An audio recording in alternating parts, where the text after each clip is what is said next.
Welcome, listeners. This is the one about reframing our thoughts, how to process stress in a better way. We will talk about redecorating our mind, replanting thoughts, and repotting new ideas.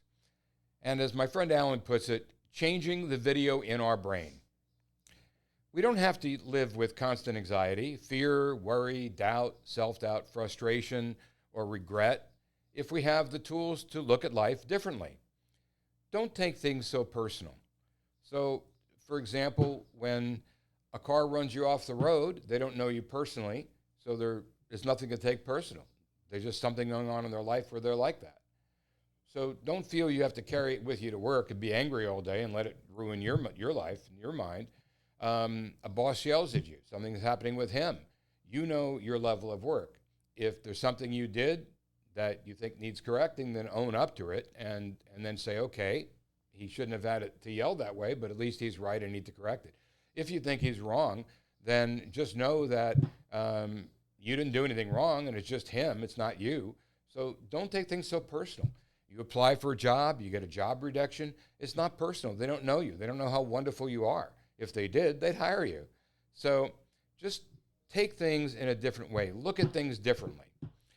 So let's understand how our mind works. Although most of our brain is formed at an early age, we can still learn new things later in life if we allow ourselves to replant and repot things in our mind. So for example, during our life, we grow up with people telling us we can't do this, we can't do that, with limitations on what we feel we can do. But we can get there if we just change the negative thinking, stinking thinking, with positive thinking. If we tell ourselves we can, surround ourselves with people that support our dreams and our goals. Change who you surround yourself with, and you'll have a whole new support team. If it's someone close to you, like family, that's putting negative thinking in your head, just know that they're not capable of doing anything better. It's still not personal because they don't know how wonderful you are. They're not capable of realizing or seeing it. So let it go and just know that you're going to start fresh with a new group of support people and with new goals to take yourself into a light of planting positive thoughts in your head that you can do things. Later on, we'll talk about certain tools that you can use for that. And repotting means when a plant gets too big for the pot that it's in, you have to take it out and replant it in a bigger pot that will welcome more growth. And that's what you have to do with your brain. Plant ideas in your mind to grow, expand new things in your life to allow yourself to become the fullest, best version of yourself you can be. So that's repotting.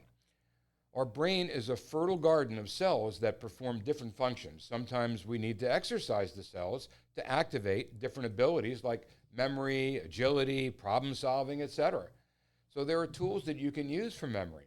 And we'll cover that in another session, but you can rebuild and strengthen all these parts of your brain to be better at whatever you want to do. A lot of people start out later in life and have to learn new languages, and they do it fine. Or they learn a sport later in life. They can do it, you can do it also. You just have to reprogram your brain in a positive way. And you will do that as you hear these lessons and the tools that we're going to give. We are allowed to change our circumstances. We are. The right thinking can create powerful actions. And the book, The Secret, which has been out a long time, talks about the law of attraction. I believe in the law of attraction. We attract what we put out to the universe. So if we put out good thoughts and self-belief, then these things will come to us.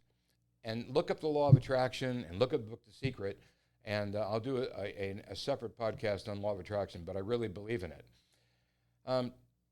Know who we are and what our positive traits are. So this is very important. We need to understand ourselves. So one of the ways to do that is to make a list of who we think we are, what kind of person we think we are. Are we kind? Are we generous? Are we understanding? Are we a good listener? Are we a good communicator? What do we perceive ourselves to be? Just put it down there. Put down your positive traits on paper. The reasons why people would like you, would enjoy being with you. And Then, after your positive traits, create some kind of self-talk for yourself.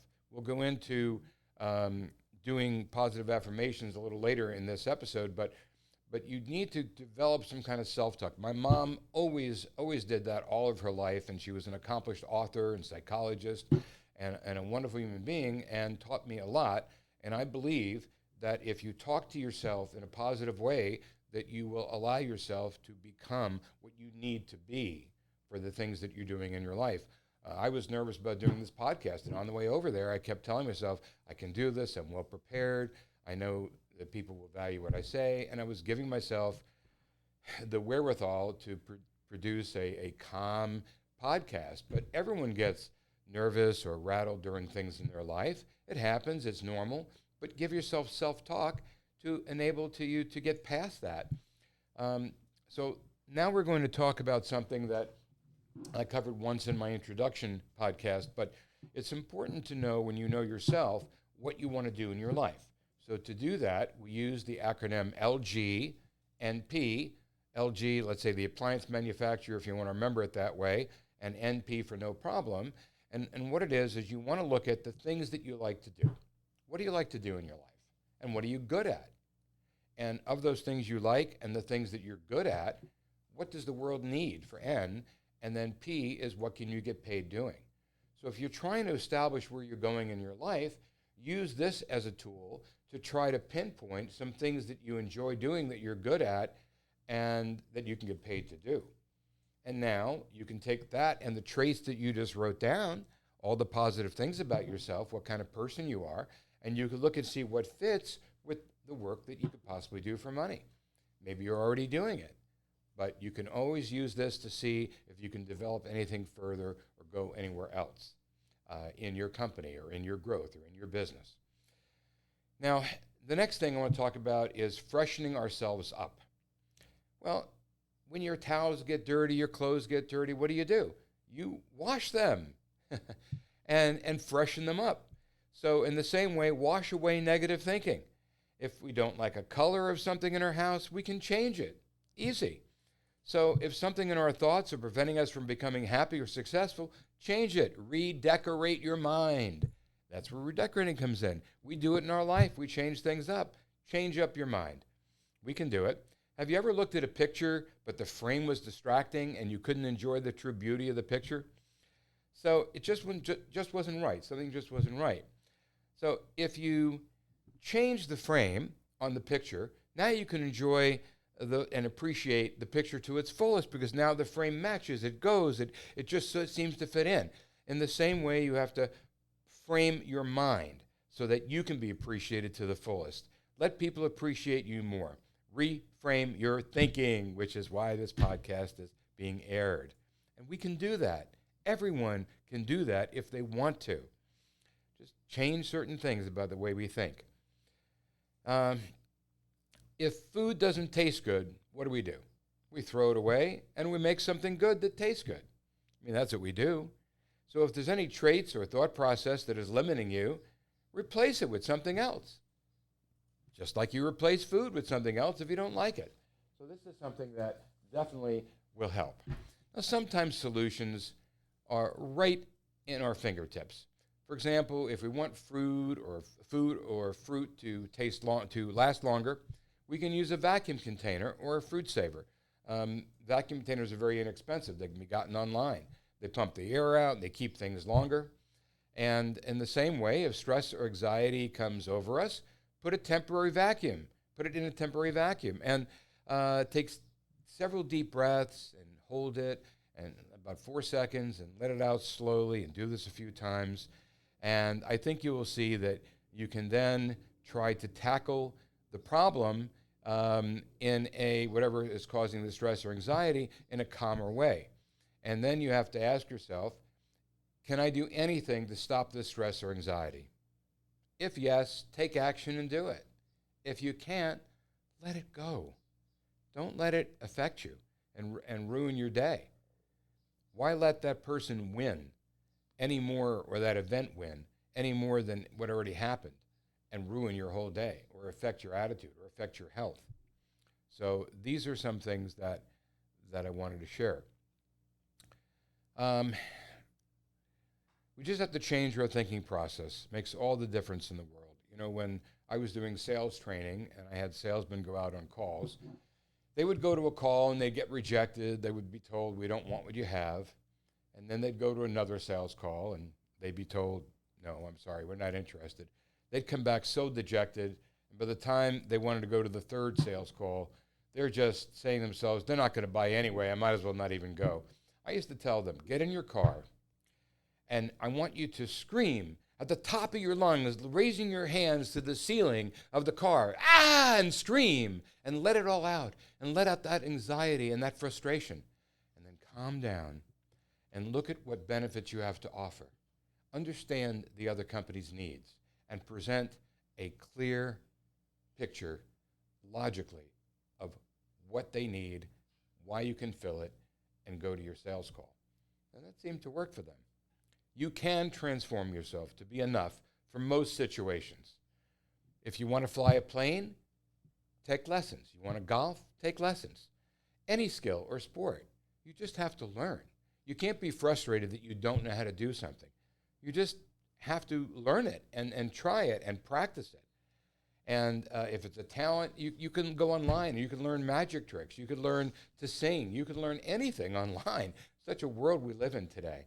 So if there's something you want to enhance or something you want to do, even learning a new language, so many tools for free are online to learn and be better at anything we want to be more interesting as a person.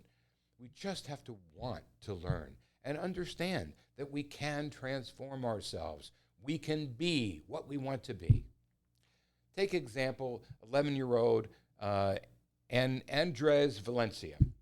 Now, he at 5 years old started drawing and his parents thought it was cute and all the friends and neighbors said, oh, it's cute. But he decided that he was going to do it professionally.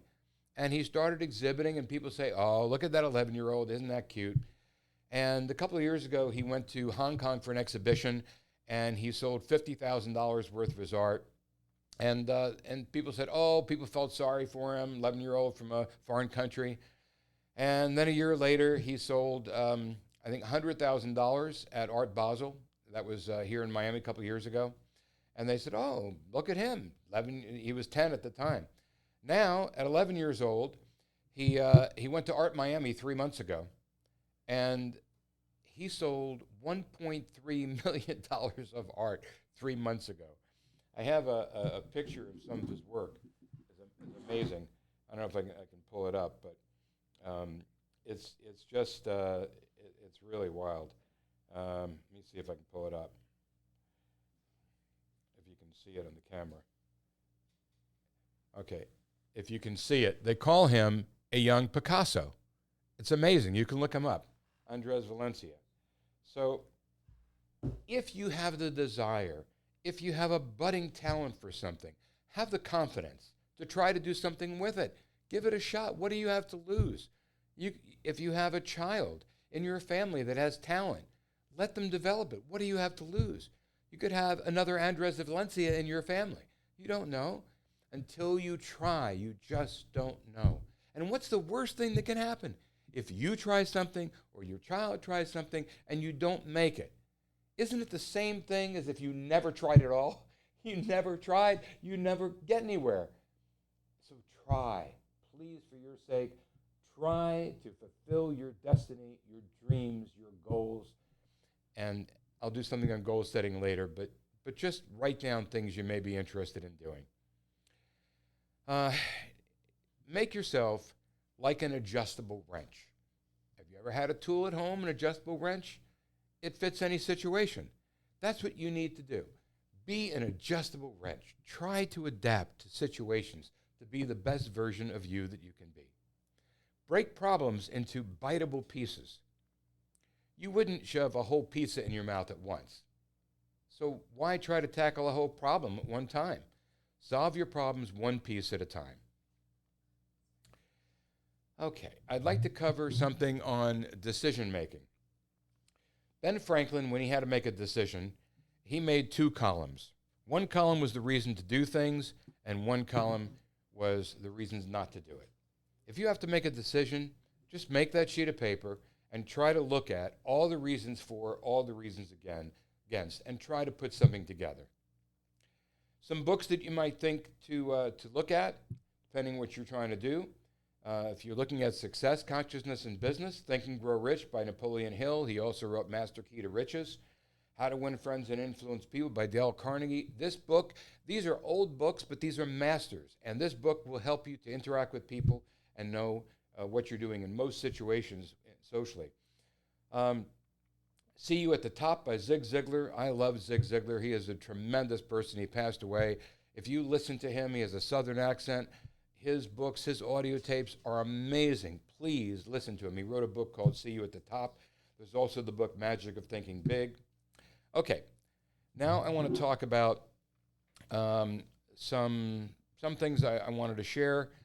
When I was in college, my professor taught me PITAT. Procrastination is the thief of time. When I was asked when I would do a podcast or write a book, I would reply when I got around to it. Then one day, one of my friends brought me a little wooden coin, that had the words round to it, T-U-I-T, on the back of it. I thought it was adorable. I got the message. If you wait for the things to get around to it, you'll never get around to it. So you have to do it. Just take an effort, make an effort, and put it in mind that you're going to do something. The other thing my banking and finance professor taught me is Tan-Staffel-Sap. And that is, Tan-Staffel-Sap is, there ain't no such thing as a free lunch. Someone always pays. That means if you want something out of life, pay the price for it. Do what it takes to learn it, to be the best you can be. Now I'd like to talk just for a moment on sleep. I have a few minutes left. Sleep is important to handle stress. Discipline your mind to sleep better. Your body will function better the next day. And how you get ahead, how do you get a good night's sleep? When you're stressed, use tools. So, for example, limit light before you go to sleep, alcohol, don't have a heavy meal before you go to sleep, those you know. Be thankful. I think that saying thanks for all the good things in your life relaxes you and relieves anxiety, because now you're looking at all the positive things that are going on in your life. And then give your schedule to your phone, whatever your phone assistant is, Google or Siri. When you have things in your mind to do the next day, give it to the assistant to do, or write it down on paper, but get it out of your head, because then you're not trying to memorize it when you go to sleep. I think you'll find that very helpful. I do that every night. And if you get up to bed and you think of something, just put it in your phone before you go to sleep. You don't have to get up or write it down even. And then it'll remind you the next day. After you do that, you have to perhaps look for the right pillow. Some people have to have a pillow that compresses. Some want it big, depending on how you sleep. You want to support your head at night. So having a right pillow helps you sleep for sure. There's a machine called Chili that allows you to put, my nephew uses it for he and his wife. It allows coolness to go in one half of the bed and warmth to go in the other half of the bed. You can have temperatures for each of you to sleep at. If you're a couple, you can have the right temperature control, which is amazing. Use an air filter for white noise and also cools you, so you need less air conditioning. A mouth guard, if your teeth grinding keeps you up at night. Use, believe it or not, if you wake up in the morning and there's loud noises, you can't go back to sleep, use earmuffs. Or if you sleep on your stomach or your side, for light, use a eye mask, one that easily goes around your head and won't rub against anything. I like something called a Nod Pod. It's like a heavy blanket for your eyes, and it has a cool side and a warm side. And you put it on your eye sockets, and it blocks out all light and makes you feel wonderful. It's like a heavy blanket, but for your eyes. So other than having the right things when you need it, just remember that anything you can do to relieve anxiety. When you wake up in the morning, I wiggle my toes. I find that wiggling my toes actually relieves a little stress and anxiety in the morning. It takes my mind off things and refreshes, and it gets blood circulating. And so just stretch a little bit in the morning. Stretching is so important. Stretch in the morning and do that. And then the other thing is smile in the mornings when you get up. So look out your window, find something to smile at. What I do for my friends, I have an Instagram page, Boca CEO, no space, BOCA CEO. That's my Instagram. And I don't post anything. Probably I'll put the podcast on there eventually, so I will do that. But what I have is 300 pictures of sunrises, sunsets, beautiful pictures of Europe, things that you can smile at every day. So if you want to smile and you don't have anything outside that you feel to look at, go to my Instagram, Boca CEO. Look at the pictures. You can pull up the sunrises, sunsets. You can see them right away. And enjoy and smile and take each day as a new day in your life. Each day is another chance to be the best that you can be. Thank you for listening.